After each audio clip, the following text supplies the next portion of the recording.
Hey book lovers, welcome back to While I Read. I'm Katie, and here on my channel I talk about books, mainly about mysteries, thrillers, cozy mysteries, and we are getting really close to Christmas and I'm so excited. Have you done your Christmas shopping yet? At this point, I have not even started my Christmas shopping. Maybe by the time this video airs, I will. Well, today I'm going to give you recommendations for some of my favorite Christmas mysteries and thrillers. Some of these are just sort of straightforward murder mysteries, and then we have some that are kind of more exciting, maybe a little more violent, and they're more in the thriller category. A lot of these are books that I read last year around Christmas time. There were a few days in there where my daughter was sick and she didn't really feel like doing a whole lot, but she kind of, wanted me around to snuggle. And so while she was just kind of snuggling, not feeling well, I was reading books on my Kindle. So some of these I read like in the course of like just a few hours during one of those days. So you will see me looking down at my computer because some of these are books I read a while ago and I don't remember them perfectly. So let's go ahead and get started with the recommendations.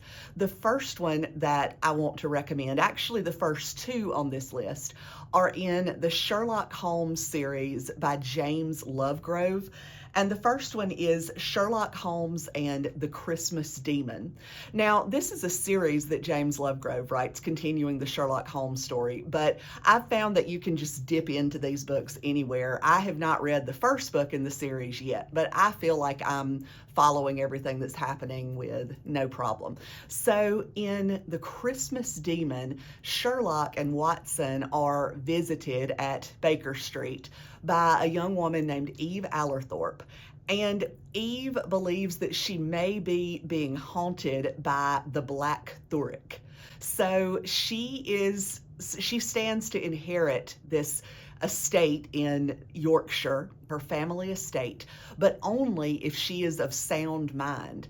And now she has been seeing this demon, Black Thuric creature, that her mother used to tell her stories about.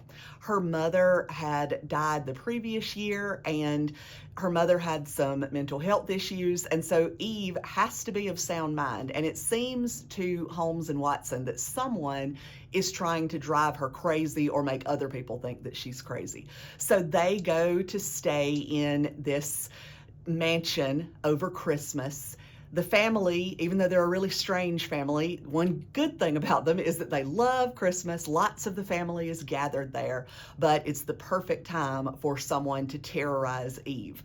So we get all of these delicious Christmas scenes. We get some spooky scenes involving the Black Thuric, and it's just a very good, exciting Christmas mystery. The other one that I want to recommend in this series is Sherlock Holmes and the Three Winter Terrors. So this is actually a collection of 3 novellas that all kind of come together in the end. The first terror is set at a boys' prep school in Kent, where one of the pupils has drowned, and I think they're thinking it's an accident, but Sherlock and Watson get called in, and of course they think that there may have been foul play involved. And all of these stories are set around Christmas time, some just before it, some more around the new year, but they're winter terrors. So in the second terror, a wealthy man dies of a heart attack in London, and it's believed that he might have been frightened to death by a ghost. So of course Sherlock and Watson have to investigate that. And then in the third terror, a body is discovered in dark woods near a country house in Surrey. And they're wondering, some of the townspeople think that this man who lives in the woods may be a cannibal and he's the one who killed this person. So Sherlock and Holmes end up investigating.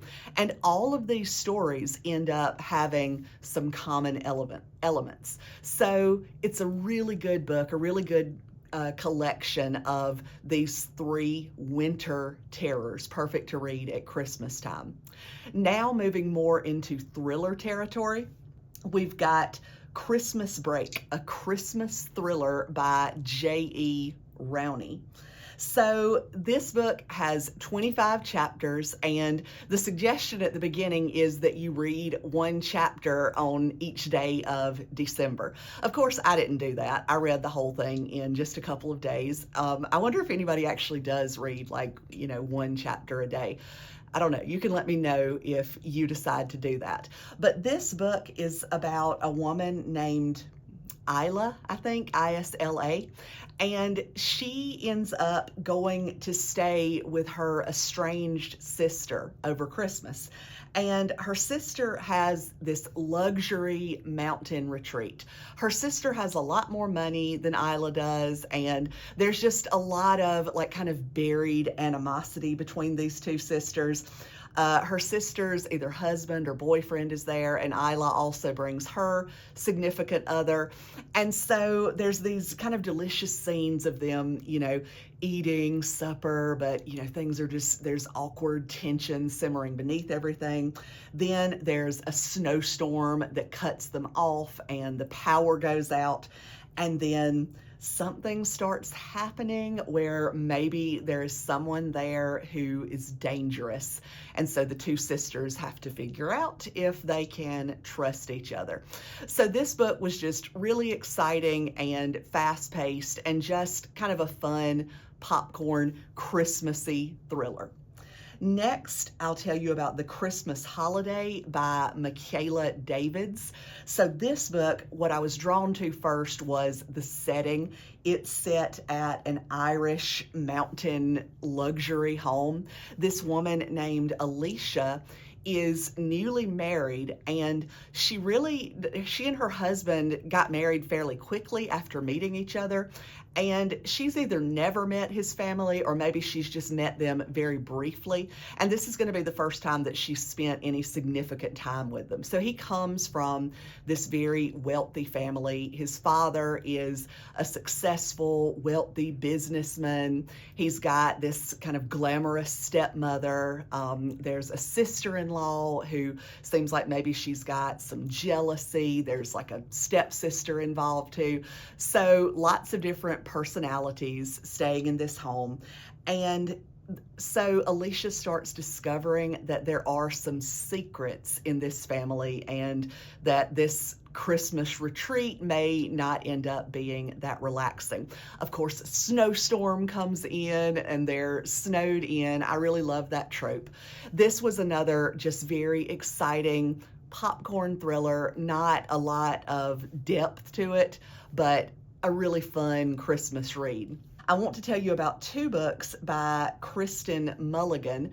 And the first one is I'll Be Alone for Christmas, and it's actually a novella. So it's about a woman named Romy who had this Christmas retreat planned with her husband or her boyfriend. They were going to stay at this remote cabin in this little mountain town, and it seemed so romantic to stay there over Christmas. But her boyfriend broke up with her right before Christmas.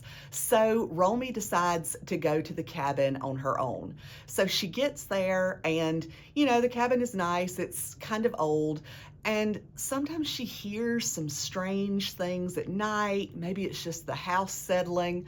She gets this weird feeling like maybe she's being watched. Some kind of creepy things start happening.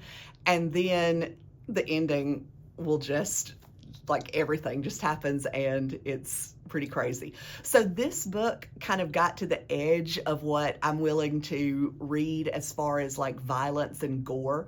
It kind of is borderline horror. So I do want to warn y'all about that because I don't like horror at all, but I did like this book. It had some great Christmassy scenes. There's one where she's doing FaceTime with her friend back home and they're watching Home Alone together, and it has quotes from Home Alone. It talks about I think every chapter is titled after a Christmas song. And so, she'll talk about playing Christmas pop songs and things like that. So I really enjoyed the Christmassy aspects of it. The ending was very over the top and somewhat gory, but it was also very exciting. So I really liked this novella and I read it in a day.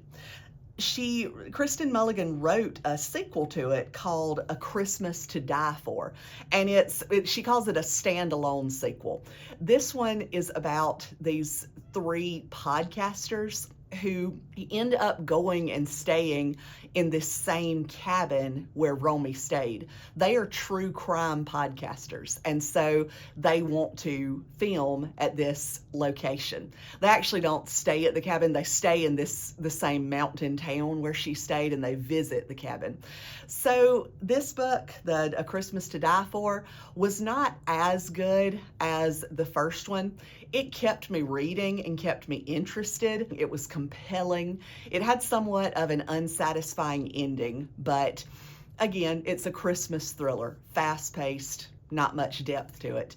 There is going to be a third book coming out at Valentine's Day that is also part of this Christmas trilogy that I think is set in the same town. So I'll probably end up reading that one too at some point.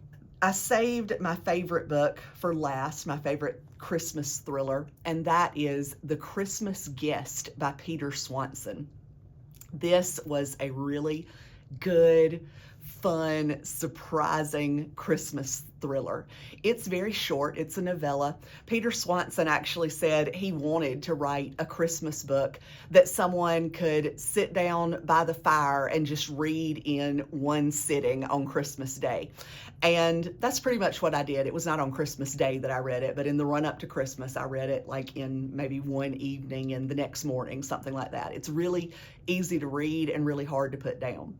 So it is about an American art student named Ashley who is studying in England. And she doesn't really have any family. I think her family has passed away. And so a friend of hers at her art school named Emma ends up inviting Ashley to come and stay at Emma's family estate over the Christmas holidays. And the estate, I think it's in the Cotswolds, and, Ashley goes there, and it's just this dream for her. It's this big, rambling estate, but they have cozy fires, and, Emma has a lot of family there. Not all of them are that nice. There's also a pub down the road that they can walk to through some woods, and do creepy things sometimes happen in those woods? Yes, they do. Ashley has a handsome brother named Adam, or Emma, it's Emma's brother. And so Ashley gets to know Adam, and she's really liking him, but there are some rumors about Adam. There was this local girl that he was involved with, and then the girl died, and there's rumors that Adam was involved in her death. So, of course, Ashley ends up, kind of getting involved in the drama surrounding that. Then there are also some chapters that are set 30 years in the future, and we're reading about how the events of that Christmas are still having repercussions 30 years in the future. The mystery doesn't really conclude until then. So it was just a really good book. It was a great Christmas thriller. Probably like the others, it didn't have that much depth to it, but a little bit more than some of the others that I've mentioned. It was really good. So those are all the Christmas thrillers that I want to tell you about. Have you read any of these books? Are you planning to read any of these books? Do you have any Christmas thriller recommendations for me? Please drop a comment and let me know. I hope that you're having a great Christmas season. Thank you for watching. Now, go finish your Christmas shopping while I read.